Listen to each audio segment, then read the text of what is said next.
O professor Anthony Reyes, que é presidente da HTC Internacional, para que inicie os trabalhos científicos da nossa conferência, desejando mais uma vez, em nome do presidente da Ordem dos Advogados do Brasil, secção de São Paulo, Dr. Marcos da Costa, que todos tenham uma excelente conferência e que sejam sempre muito bem-vindos ao AB São Paulo.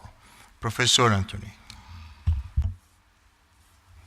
Good morning again. So the information that I'm going to give to you, a lot of the research and a lot of the techniques and the things that you're going to hear come from members of HTCIA.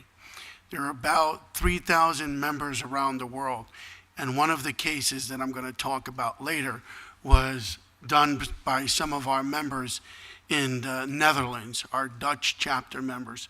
So I hope you enjoy the presentation, and I'm going to give you some good information here. Okay, as I stated earlier, McAfee, how many people are familiar with this report that McAfee and Symantec, that they give a yearly report every year, right?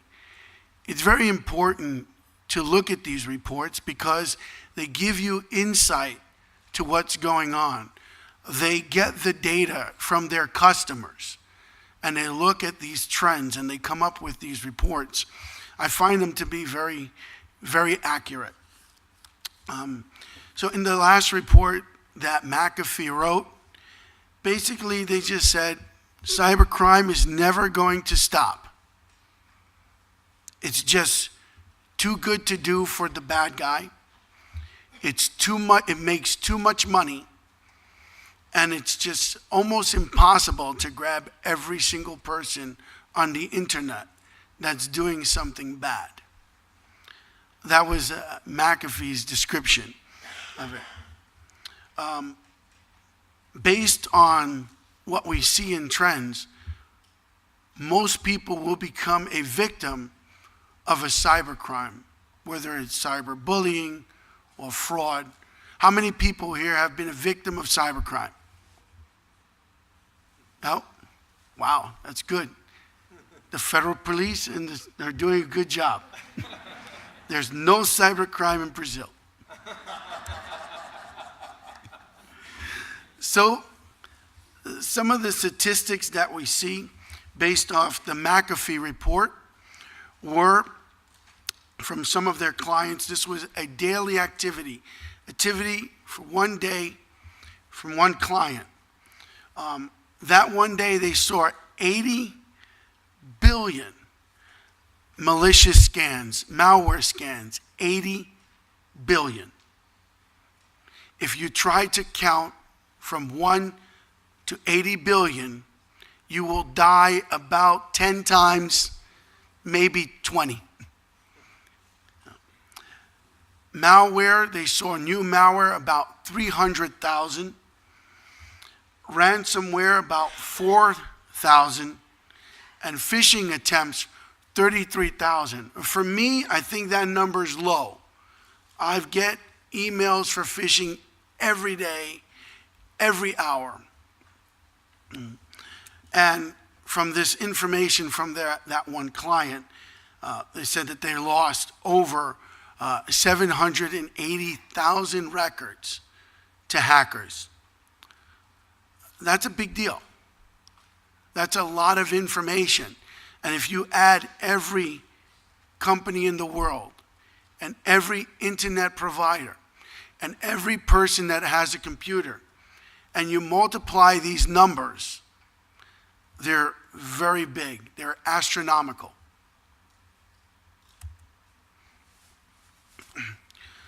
So if you look at some of the money that was lost, like in Asia and the Pacific, 100 to 200 billion dollars. How many people could use that kind of money? I could. That's a lot of money. If you look at Europe and Central Asia, 160 to 180 billion dollars. But go down to the bottom and look at Latin America and the Caribbean. 15 to 30 billion dollars are lost. That is a big problem for Brazil, because Brazil has the largest gross national product of all of Latin America. So that means Brazil loses the most money from cybercrime in Latin America.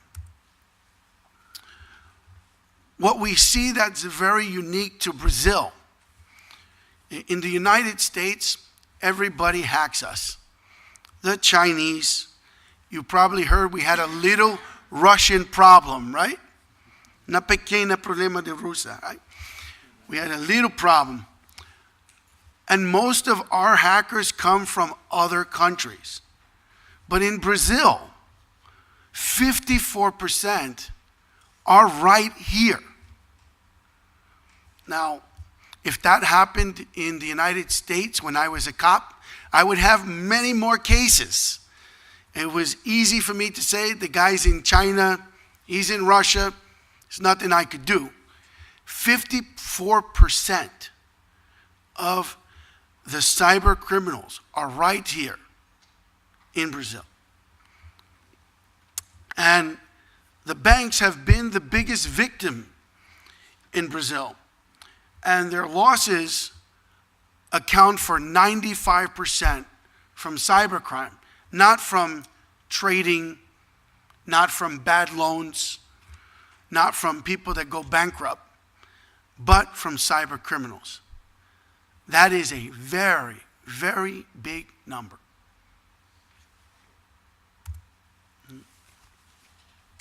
So Brazil, according to the studies, is the second largest country in the world for online bank frauds.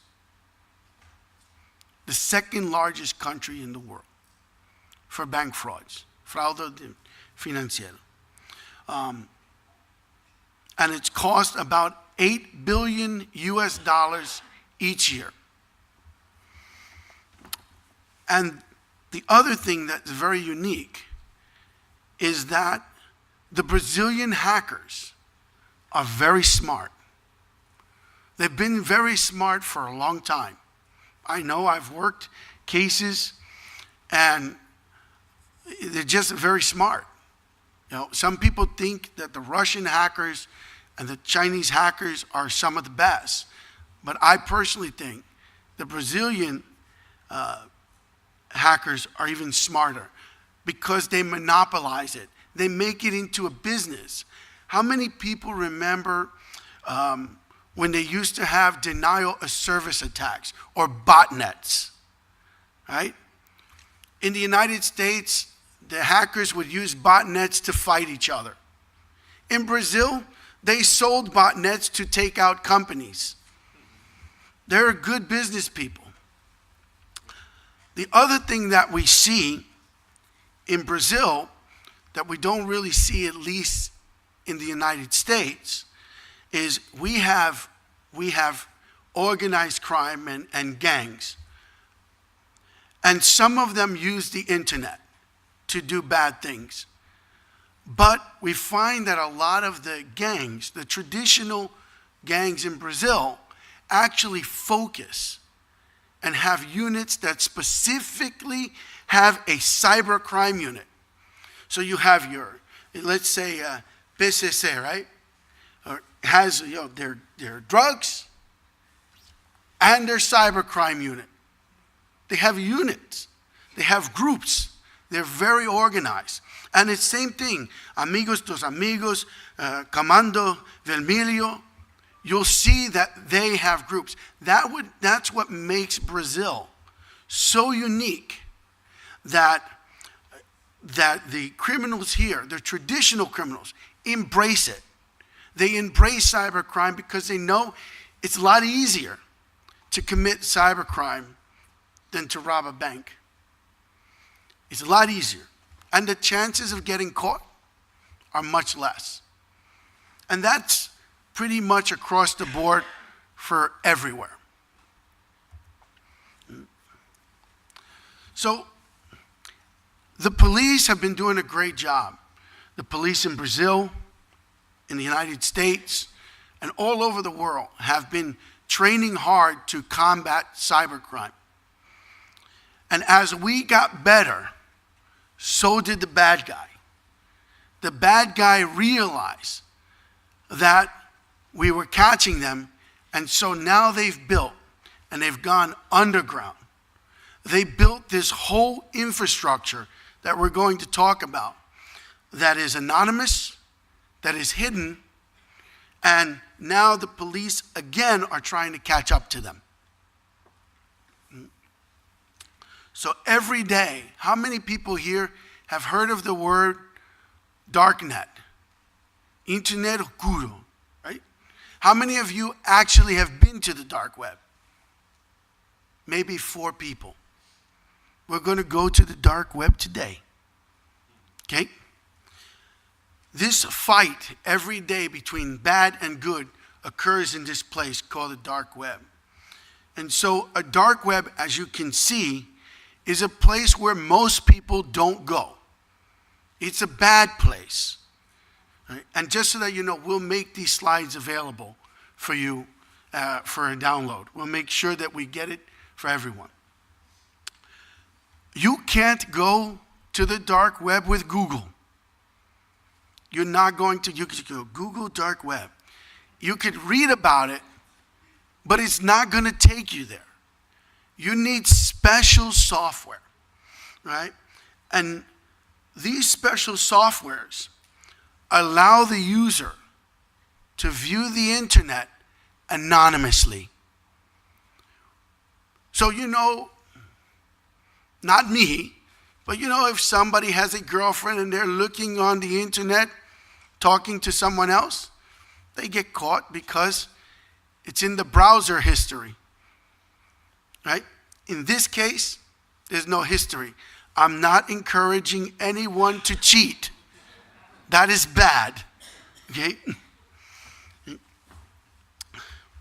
So the dark web, because of its anonymity, makes it more difficult for the cops to get them. We're still trying to learn how to use Google. And now they introduced this dark web. Right. Some of the softwares that are used, the most famous one that is in use today is called Tor. How many people have heard the word Tor? It's called the Onion Router. That's a stinky name. The Onion, right? The Onion Router. And what it does is it hides your internet traffic. It hides it from your internet service provider, and it also hides it from the website that you're going to.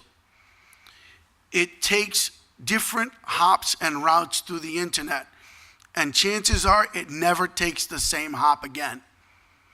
So trying to trace it is almost impossible. And I said almost impossible. That's important. Because for the police, we only need the people to make one mistake. The bad guy has to get it right all the time. They can make no mistakes on how they use the software, how they install the software, what they download. Because the minute they make a mistake, we can find out who they are. So Tor hides the traffic with encryption. So even if you have a network appliance that can see traffic, what you see you won't understand. You'll just see that it's encrypted traffic, and you won't know what's going on inside the network. Okay. So everybody talks about Tor. How many people here have heard of I2P? The invisible internet project, right? Hunix, Tails. 2 people, 3 people, Tails. These are also other special softwares. Some of them are even operating systems. Operating system for the dark web. You've got Windows, you've got Mac or Apple, and now you've got Tails.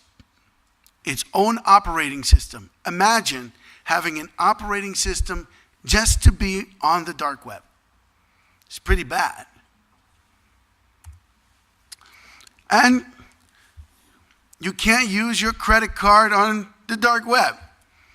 You can try, but the dark web does not take credit cards. It uses virtual currency. How many people here have Bitcoin? A couple. I'm waiting for it to go back up so make more money. Then I'm going to get rid of it. But so you need to convert reales, dollars from anywhere, your bank account, into a Bitcoin account in order to buy things. Right? And today, the biggest, most popular virtual currency is Bitcoin. Right? Everybody likes it. Bitcoin is a digital currency that encrypts, it encrypts the transactions so that you can't see what's going on. However, how many people here have heard the term blockchain? Okay, the blockchain is a registry on the internet that basically says Tony has 1,000 credits. So when I go to buy something, they look at the blockchain and they can see that I have enough Bitcoins to buy that. So that's pretty much how Bitcoins works there. But again, as the police started to realize that we can trace these virtual transactions, they decided to create other types of currencies. But Bitcoin still has the most markets. If you want Bitcoin, there's just one, maybe 2 companies. Yeah, there's a bunch of them where you can buy Bitcoins.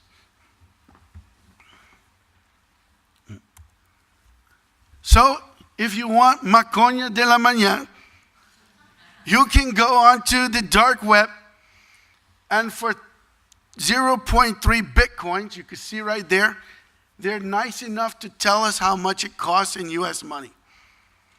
Converted to Bitcoin. That's scary.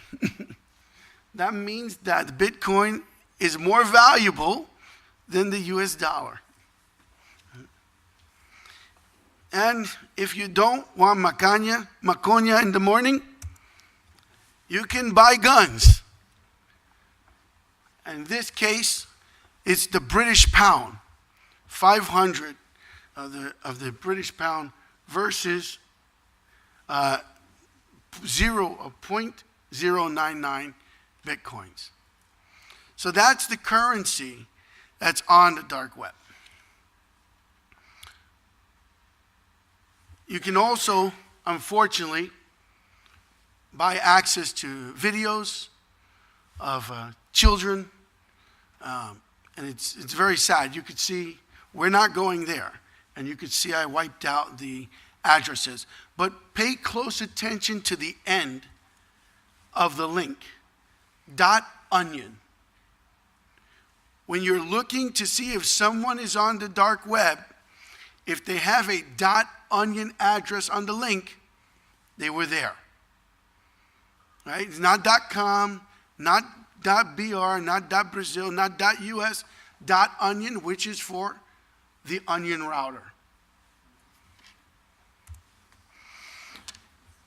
So what happened was, when people started to find out that the police can look at a blockchain and see what kind of transactions were occurring, the bad guys, or if you want to call them the researchers, decided to create new currencies. How many people here have heard of Litecoin? okay? Zcash. And what about Monero? Monero is very unique because it does not like Bitcoin, it does not have a ledger. And the transaction is encrypted for one-time use and then disappears.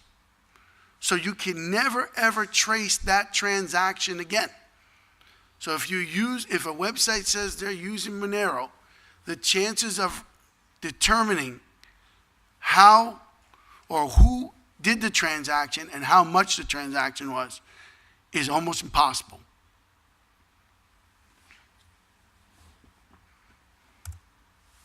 So why don't we go to the dark web? You want to see the dark web? We're going to see the dark web. We're going to be very good, though. We're not going to go to bad places. So if you've never been to the dark web, I've downloaded the Tor browser. It should start up in a second. Okay. And I've got a link to go to. And don't worry, I'll go to the parent. Parent is the top link. Child is the lower link, not children, okay? That's, for those of you that know structure, you'll know that that's correct. So let's go to the parent link. And let's hope it works.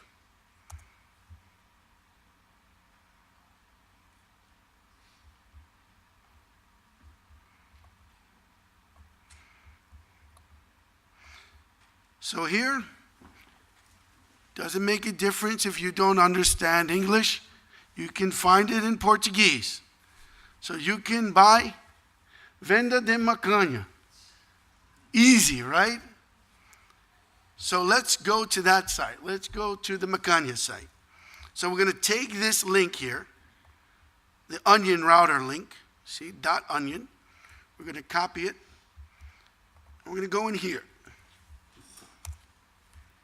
We're going to click on it. Sometimes it takes a long time. A lot of times these sites can go down and then come back up. This is one of the things with the dark web, is that you could have, it's not like Google. You know where Microsoft.com is. On the dark web, Microsoft.com could live for 1 day, 1 hour, 1 second, and be gone. And that makes it very hard to track down. So here you can see Maconha de comer, Maconha de lavar. I used that this morning. That's why I messed up earlier. Okay. Too much maconha. Medical grade maconha. Look at that. It is, and if you could see, 42 reals for organic white Russian maconha. I never heard of this before. But apparently, it is 42 euros. That's pretty expensive. You're laughing. You know this? No, don't answer. Don't answer. Okay. Let's go to another one.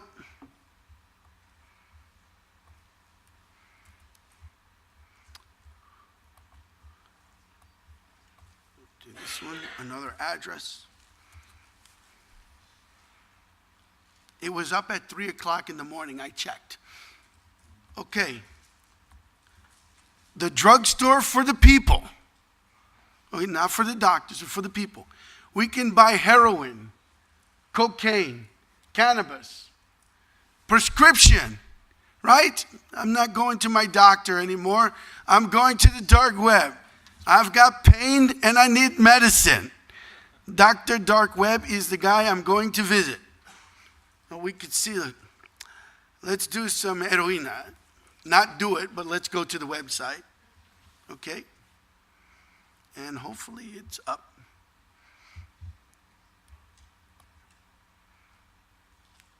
And here we go. Heroin from Asia, number 4.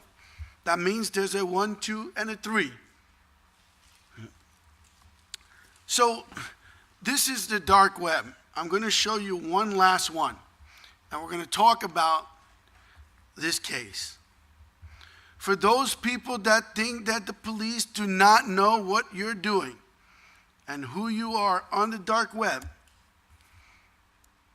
that's not true. Well, where we go? Where did it go? Hold on. Pizza, onion. Let me do that.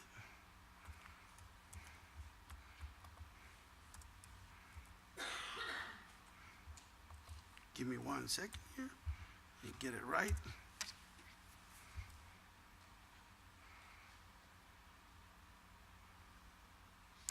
Here we go. We're going to talk about the case of the Dutch police. Here, the Dutch police took over a dark market. And look what they did. They said, these are the active people. These are the people we have arrested. And these are the people we know who you are. And it says, let's see. We trace people who are active in the dark web market and offer illicit goods. You are one of them. Then you have our attention. Okay? So we're going to go back to the presentation. We're going to talk about this. But this is, look, it's .onion. They put it on the dark web where the old site used to be that they took down. We'll talk about that.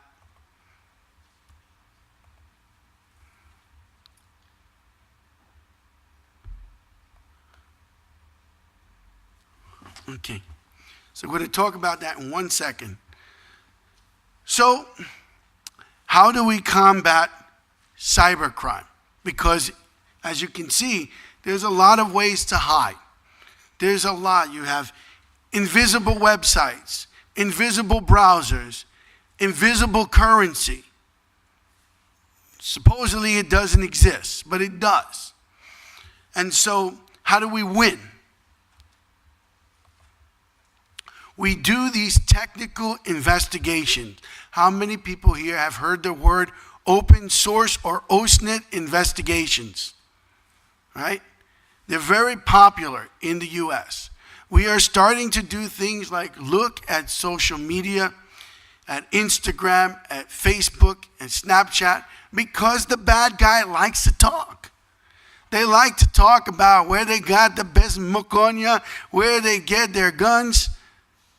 And you'll be surprised who you could find on Facebook. It could be anybody. Do you know this guy? He has 46 friends.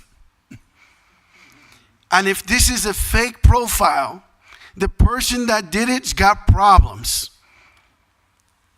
As this Chefe de PCC, who's in jail. And if you're with PCC, my name is Paulo Quintaniano. Okay.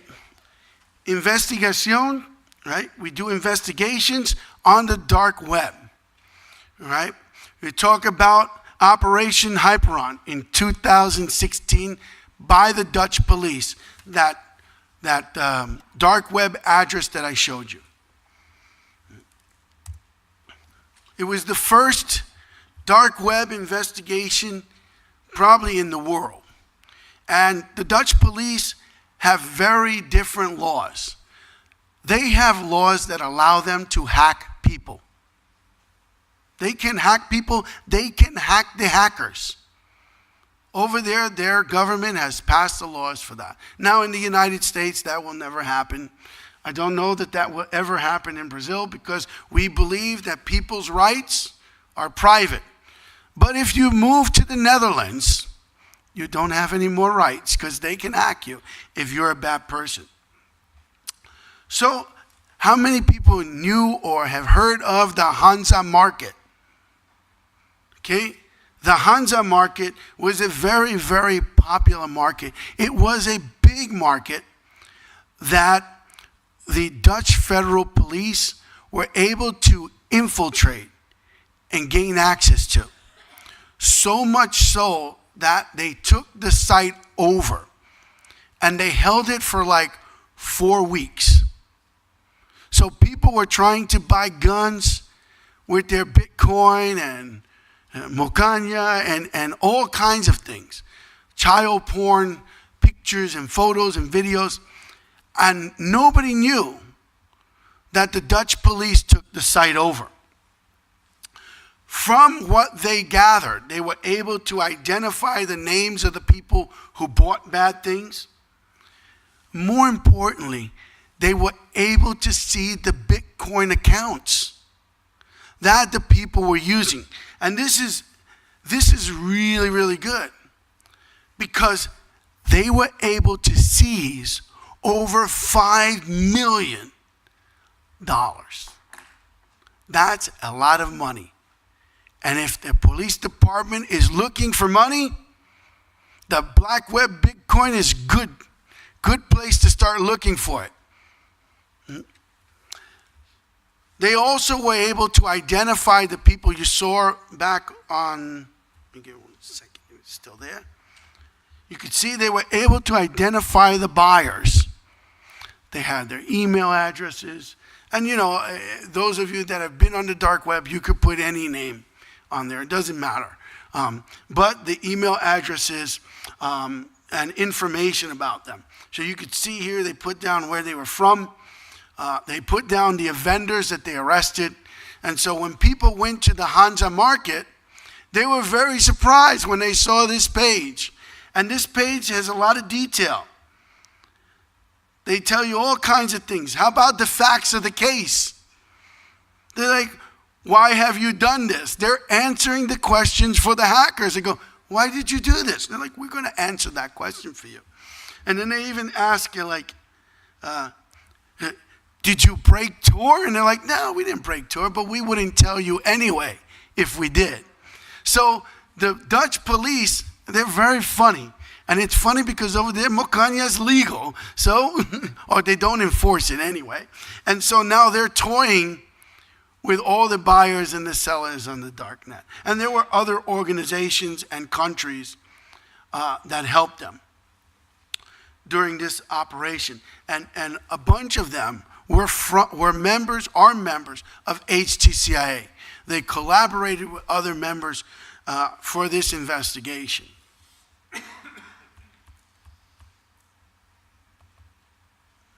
And you saw that? You should, if you could probably go on it to regular Google and read about the case, so you don't have to go there. But look at the text that they wrote. I translated it in Google Translation for you. But you could see I'm of Puerto Rican descent, and we say without puñalada. So you're making fun of them, putting the finger in the eye of the bad guy, and they're very funny. It's very good reading. I couldn't stop laughing, and I didn't have maconha, so it was good.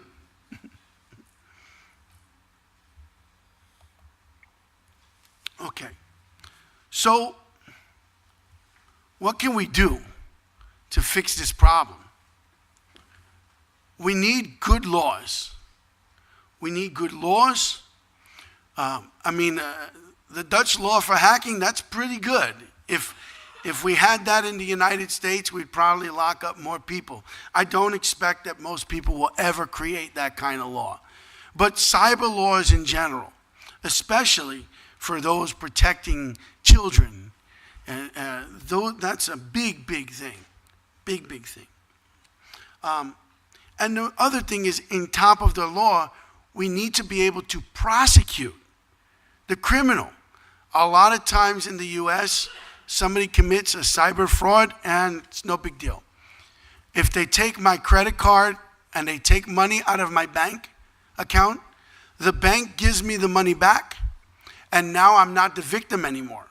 And the bank doesn't care. They don't want to prosecute because they're going to make their money on their service charges for my credit card, for the cash machine. So now I'm no longer the victim, so I can't prosecute. I can't ask the prosecutor to prosecute because I didn't lose any money now. They gave it back to me. So prosecution is important. Just having good laws and not doing the prosecution is not going to help.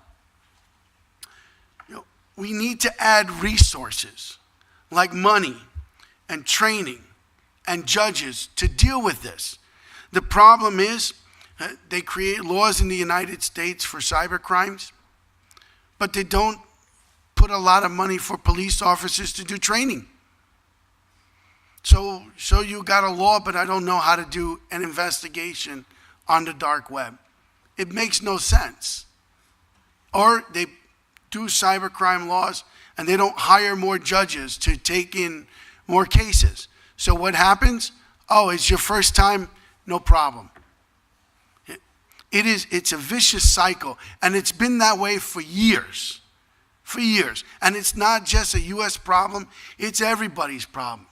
Everywhere. I can't tell you, there's only a few countries whose cybercrime laws and challenges they really take them serious, and they really put a lot of effort. And the most important thing is that together, everybody that came to this conference today understands that cybercrime is a problem, and it's not just a problem that the police can solve, that the professors can solve, that the business people can solve on their own. We have to do it together. We have to be a team if we want to win. The amount of money that's being lost in Brazil could be put back into the communities, could be given to the people that don't have the money for food or for housing. Same thing in the US. If we can get some of that money back, we can use it for good. But together, it has to be a team effort. All of us together, your schools, your lawyers, your judges, the police, we all have to be a team, the researchers, the academia, together. Right? So, I'll leave you with this. Be careful what you do on the dark web, because we may be watching you, or we may be looking at maconha. So, obrigado. Thank you very much.